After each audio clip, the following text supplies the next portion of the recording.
पल न्यूज के news room से मैं हूं आपके साथ नदीम अकरम। दिल्ली निजामुद्दीन मरकज मामले में दिल्ली वक्फ बोर्ड के हाथ एक बड़ी कामयाबी लगी है, जहां हाईकोर्ट की तरफ से ये फैसला दिया गया है कि निजामुद्दीन मरकज को खोला जाएगा। आखिरकार क्या कुछ हुआ है हाईकोर्ट में, इसके बारे में भी मैं आप लोगों के सामने तफसील से बात रखूंगा। पर इससे पहले हम जान लेते हैं कि दिल्ली निजामुद्दीन मरकज के मामले में हमने दिल्ली के सीएम अरविंद केजरीवाल की मक्कारी भी देखी है, तो मोदी सरकार की सीनाजोरी भी निजामुद्दीन मरकज मामले में सामने हम लोगों के आ चुकी है। और इसी के साथ साथ हमने दिल्ली पुलिस का दोहरा रवैया निजामुद्दीन मरकज मामले पर देखा है, तो वहीं मीडिया कर्मियों का जमावड़ा और मीडिया के द्वारा सरकार के इशारे पर जमातियों को ही सारा कसूरवार ठहरा देना, और जब एक एक कर फैसले सामने आए जमातियों को लेकर के, तो ये एक करारा तमाचा इन सारे झूठे प्रोपेगेंडा के ऊपर लगा इन लोगों के मुंह पर, क्योंकि एक झूठ जी भर करके परोस रहे थे और एक मुस्लिम समुदाय को लगातार बदनाम करने की कोशिशें की जा रही थी। आज इन सब पर पूरी तरीके से अल्प विराम लगा दिया गया है।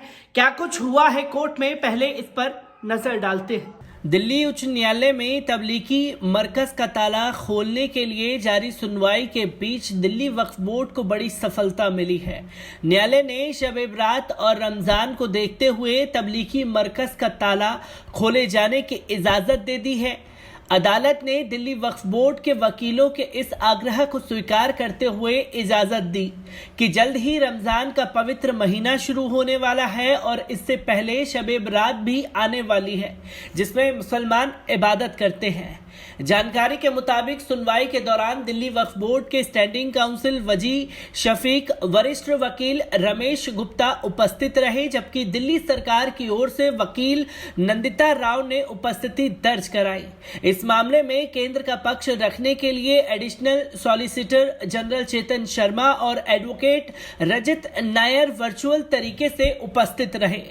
आपको बता दें कि निजामुद्दीन मरकज में वक्फ बोर्ड की ओर से चुने गए 50 लोगों को नमाज अदा करने की सशर्त इजाजत दी जा सकती है। इसके लिए बोर्ड को लोगों के नामों की सूची इलाके के थाना अध्यक्ष को देनी होगी। केंद्र सरकार ने हाई कोर्ट के समक्ष मस्जिद को खोलने के मुद्दे पर यह जवाब दाखिल किया है। न्यायमूर्ति मुक्ता गुप्ता के समक्ष वक्फ बोर्ड ने निजामुद्दीन मस्जिद खोलने के लिए याचिका दायर की है। कोविड महामारी के दौरान तबलीगी जमात के आयोजन को लेकर सरकार ने पिछले साल 31 मार्च को मस्जिद बंद करवा दी थी। केंद्र सरकार की ओर से पेश अधिवक्ता रजत नायर ने कहा कि दिल्ली वक्फ बोर्ड 50 लोगों के नाम तय कर आवेदन के साथ इलाके के थाना अध्यक्ष को सौंप दे। इसके बाद आवेदन में दिए गए नाम के लोगों के मस्जिद में नाम अदा करने की इजाजत प्रदान की जाएगी। वक्फ की ओर से पेश वरिष्ठ अधिवक्ता रमेश गुप्ता ने अदालत को बताया कि इस सप्ताह में अंत में शब बारात है, ऐसे में मस्जिद में कुछ लोगों को नमाज अदा करने की इजाजत दी जाए। अधिवक्ता गुप्ता ने अदालत से यह भी आग्रह किया कि पवित्र रमजान माह 13 अप्रैल से शुरू हो रहा है, ऐसे में कुछ अन्य लोगों को भी इस दौरान नमाज अदा करने की इजाजत दी जाए। अदालत ने इस मामले में केंद्र सरकार को अपना पक्ष रखने का निर्देश देते हुए सुनवाई 12 अप्रैल तय की है। ब्यूरो रिपोर्ट, पल न्यूज।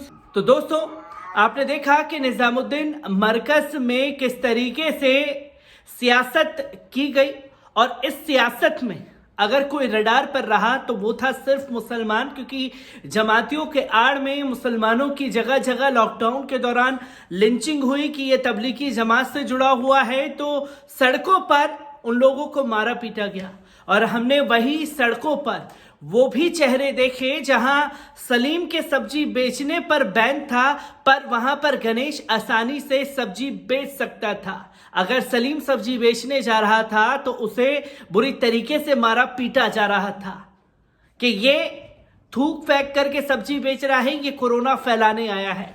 कुछ इन्हीं सब तस्वीरों को हमने देखा और कोर्ट में दिल्ली वक्फ बोर्ड के वकील और कोर्ट में दिल्ली सरकार की तरफ से वकील और साथ ही साथ केंद्र सरकार की तरफ से भी वकील मौजूद रहे, जहां दिल्ली वक्फ बोर्ड ने अपनी दलील रखी कि शब-ए बारात और रमजान का पाक महीना आने वाला है, जिसके चलते निजामुद्दीन मरकज को खोल देना चाहिए।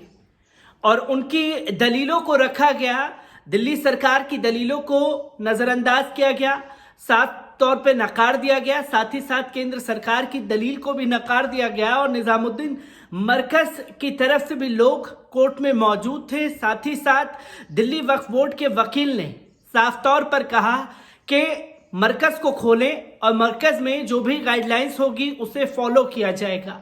और पूरी तरीके से हाई कोर्ट ने ये कह दिया कि 50 लोगों को अनुमति दी जाएगी। ये मरकज के लोग डिसाइड कर लें कि 50 लोग कौन मरकज के अंदर रहेंगे, नमाजें वगैरह होंगी, जितनी भी चीज़ें होनी हैं वो प्रॉपर तरीके से होंगी।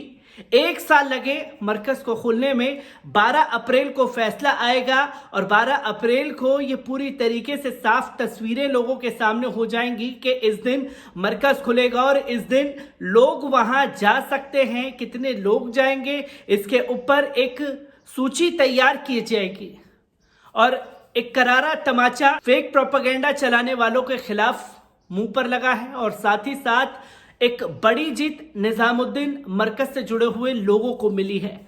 मैं निजामुद्दीन मरकज से जुड़ी हर एक खबर को आप लोगों के सामने यूं ही पेश करता रहूंगा। दीजिए मुझे इजाजत, शुक्रिया।